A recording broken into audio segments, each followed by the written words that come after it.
morning, Grand Rising. Well, I'm here this morning, you guys. I've been in a real quiet state for a minute, okay? Holy Spirit, Holy Spirit, Holy Spirit. I ask that you, Lord, that I decrease so that you may increase in the message you deliver in Jesus' name.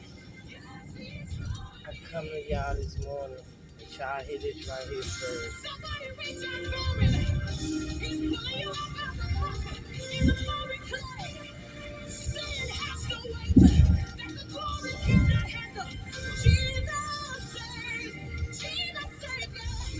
Tasha Cobbs Leonard and Jesus Saves. So, I'm coming in this morning, y'all. Heart is heavy once again because we are now facing more deaths connected or related to us. And, we just lost a childhood brother. He grew up under me. And, just stopping by in the neighborhood, just visiting the old hood, just to say hey to some of those that still hang around. And, he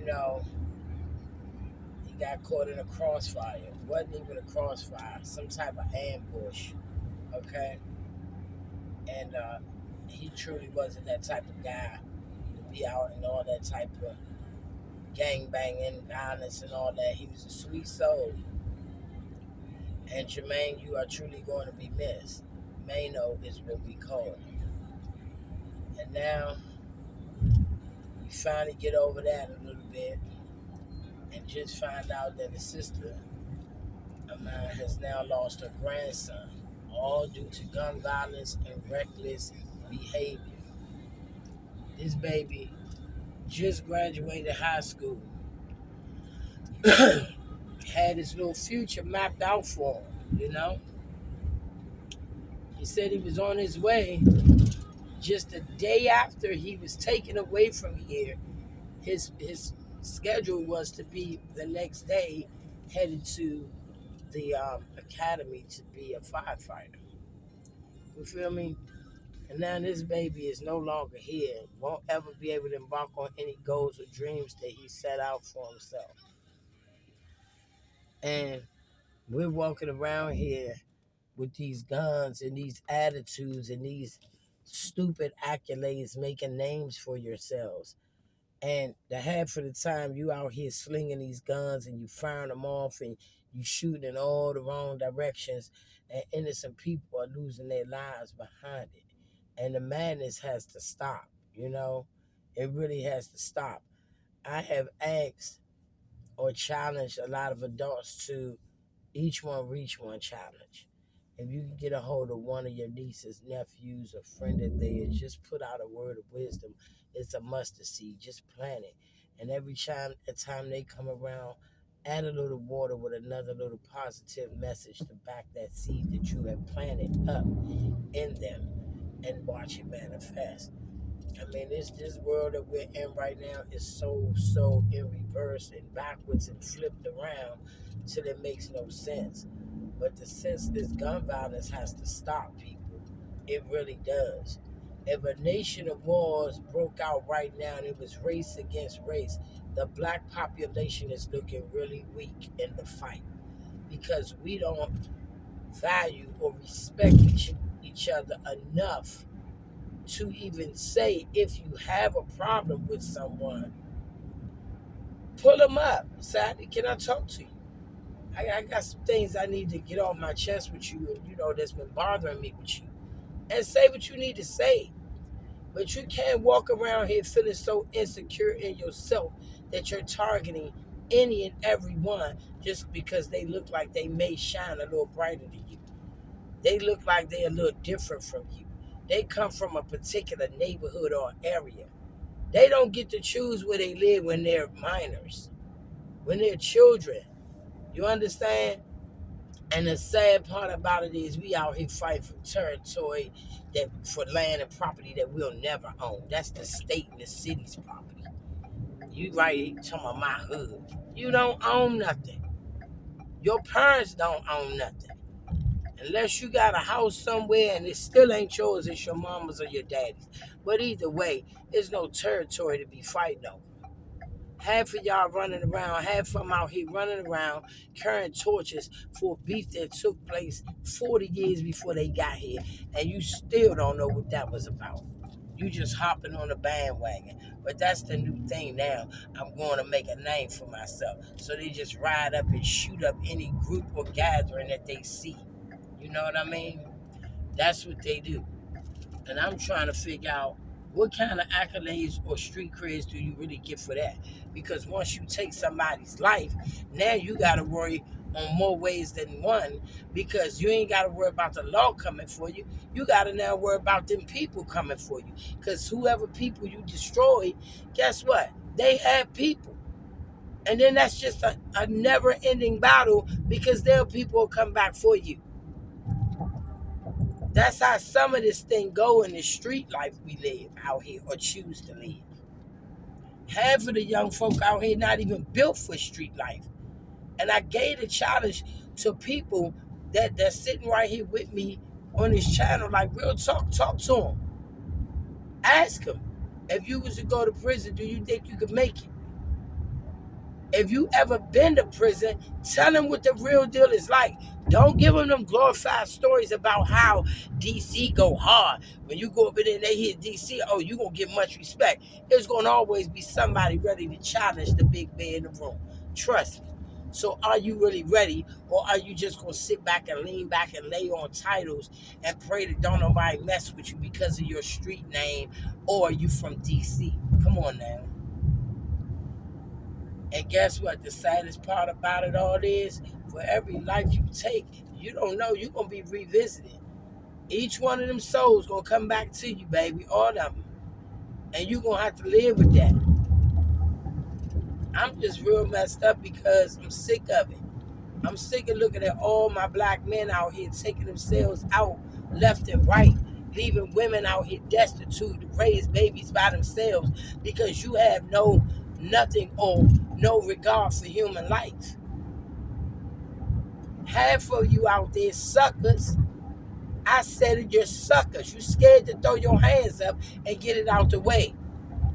At least once you do that, and in the midst of your defeat, because 9 times out of 10, if you're coming for someone who really has done you no harm, you're going to be getting up off the ground. But at least you'll have a day to get up off the ground and realize this was petty, it's unnecessary. Yeah, make amends to this and keep it moving. These jokers out here scared. They running around and just look at them wrong and they ready to pull the trigger. And this baby that lost his life, my brother done lost his life. A little baby girl, 2 years old, in daycare, then got shot in the process because you out here slinging these guns and aiming in all the wrong directions. You know? And it's sad. It's real sad because y'all think it's a game. You got a group of teenage girls running around attacking women. And so far, the report has been all white women. Does it matter because she's white? Does that make it okay to beat her down, kick her all in the face and head, and try to do? What are you doing? And see, what we fail to realize, people, what we truly fail to realize is, for every bill, for everything you do, there's a bill in the mail. And it's called karma. And I told you, karma ain't always bad. Sometimes karma come back around and bite you just to teach you. But the sad part about the karma is, when it comes back around for every count of what you done, it does not always come directly back to you. It could come back to your mother. How would you feel if your mother or grandmother was out there coming home from work or the doctor's office and a group of young girls beat her down and kicked her all in the face? You would be devastated. You would be highly raged out here. You'd be ready to go out and do something about it. Think about that when you're doing that to somebody else's mom. You know, it's just sad. It's so sad. Because you sit back and you talk about Black Lives Mattering. We preaching this stuff, marching this crap, wearing the shirts on our backs. And the whole time, the persons that don't respect us the most is us. How the hell do our lives matter if we sniping and wiping each other out every chance we get? I'm just disgusted this morning. I'm pissed off. I'm hurt and I'm sad because if we look around in a minute, there ain't a whole lot of men to turn to. They gone. And you got to think even ahead of that because everybody think, oh, I'm going to do this, I'm going to do that, I'm going to go in and I'm going to lay down and do my time and I'm going to have big craze. I'm going to have big street cred. The street's not tripping off you to that degree. If you don't believe me, go ahead and get your behind out there and get locked up because all the shooting you done and all the bodies you done laid down for the name you try to make for yourself, that name going to ring out in the streets. And before you know it, boo-boo, you going to sit down and do the time. And once you get there and sit yourself down and do that time, tell me how many people made sure you had money on that canteen outside of the people that love you the most. Tell me. You ain't gonna find a whole lot of them out there sending you nothing. You know why? For one, half of them ain't gonna trip off you. Once you're gone, you're gone. Most importantly, we in a daggone inflation. Everything too high. Can't nobody afford to send they self no goddamn money for anything, let alone send it to you. I'm just keeping it 100. You get out here, you keep on trying to make a name for yourself by taking innocent lives and hurting people, and you think that's going to grant you some type of reward. All them jokers cheering you on and rooting for you, and you the man because you did that, I guarantee you they won't send you a dime when you get locked up. When you get locked up, you won't get a dime. And you better pray you don't get locked up with one of their family members. Hello, see, we forget about the reality of things. Because they going to be waiting on you when you get up in there. And like I said, if you ain't built for that life for real, then you already know the outcome. You gonna be somebody's victim up in there. Know that. We gotta do better, Joe. I mean, real talk, we out here, half of y'all uneducated, don't want to go to school, don't want to do nothing with yourselves, and then you want to turn down a man who decides that he don't want to be like that. He want to do something different. He got a plan. And you mad at him for having a plan. So you sit and you plot on how you gonna go in and tear down everybody's life by running around slinging a gun around when you could have been sitting back plotting a way to come up with a plan of your own and come up out of whatever rut you're in. But I'm gonna keep holding this to the people that I'm talking to, my people on this channel, and anybody else that will hear what I say. Get a hold of these young folks, man. Keep it 100 with them. Talk real talk with them. And like I said, if you ever been locked up, tell them about those sleepless nights of yours. Tell them about them nights when you cried inside of your own self because the man in you couldn't let nobody know you were in there weak and crying. But you better keep it real with them. Because all they getting is some glorified gangster stories in prison and on the streets. And then after you pull the trigger,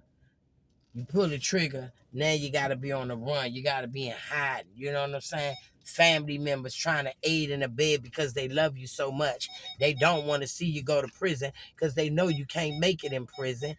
But yet, now you got them all tangled up because they trying to help you. Hello? Now you got everybody else getting ready to do time because if anybody lets you in and shelter you for a night and you're a fugitive on the run, they will do the time once they're found out. So you better think about a lot. Y'all give these things to these young folks to think about. Ask them. When you ask them, if you was ever go in, do you think you can handle it? Oh, yeah, I can handle myself. I can this and that. Okay, but if you was on a run, where would you run? Where would you go? Who can you trust? Pretty much nobody, unless it's the people that love you the most, and that would be your family. And even when you do wrong, you're going to have some family that love you that much, but they're going to let you know, baby, you on your own with this one because I taught you better than that. And now you got nowhere to go, nowhere to hide, nowhere to run. What you gonna do next? I am done. I am so tired. I'm pissed off and I'm fed up with these young folks out here and how we gotta do something, people. We gotta do something. And it's so sad because they are a reflection of us, whether we like it or not. Because when they see one of them, they see them and they see all of us. Whatever they think of them, they think of all of us. So I'm asking you one more time. I'm challenging you. Get with your young people around you. Hang out with them. Sit back. Have conversations, laughs. Talk to them. Open them up. And find out what's in them. Find out how they think, how they process, how they going to deal with what comes. So that you'll know how to give them information. Give them real insight on what's real out there. Because prison is not a game. It's not a joke. I know plenty of people that been there. And when they sit down and tell you the real gory, dark, detailed stories, whoa, it make you cringe. Okay? I know people that's so far into that, it's too many stories of things that took place that I know to be true. I've seen the facts of them people. It's not as glorified as you think. Anytime a man can get beat up, pinned down on a table in front of a room full of dudes and get raped right there on the spot, you tell me how your person gonna handle that. If you already know these young people that's attached to you are not built from the streets, you know, because if half of them came up like we did in the hood, 9 times out of 10, your parents moved you clean up out of the hood before you could think twice. So if you grew up in the Maryland suburbs, Virginia, and all that, and them sheltered and gated communities, you already know you're not ready for it. You are not built for that life. That's the one thing that tripped me out the most when you go in the suburbs and you see the gated communities, mansions they living in, and the little gangsters walking up and down the street. You up and down a gated community. You ain't repping nothing, and you're not making no name for yourself because you're sheltered. I'm keeping it real, y'all. I love y'all, and I'm just asking y'all, please. Please, please, please try to reach some of these young folks. And if you're afraid to approach them and talk to them, then please make it every certain night of the week. Make that the lowest prayer. Make that the prayer for the young people's mindset to change and shift it back to what it need to be. Or pray that God's will just take control over their life in spite of their behavior and make a change. I love y'all. I'm wishing y'all a wonderful day on purpose. And smooches, I'll get back with you soon.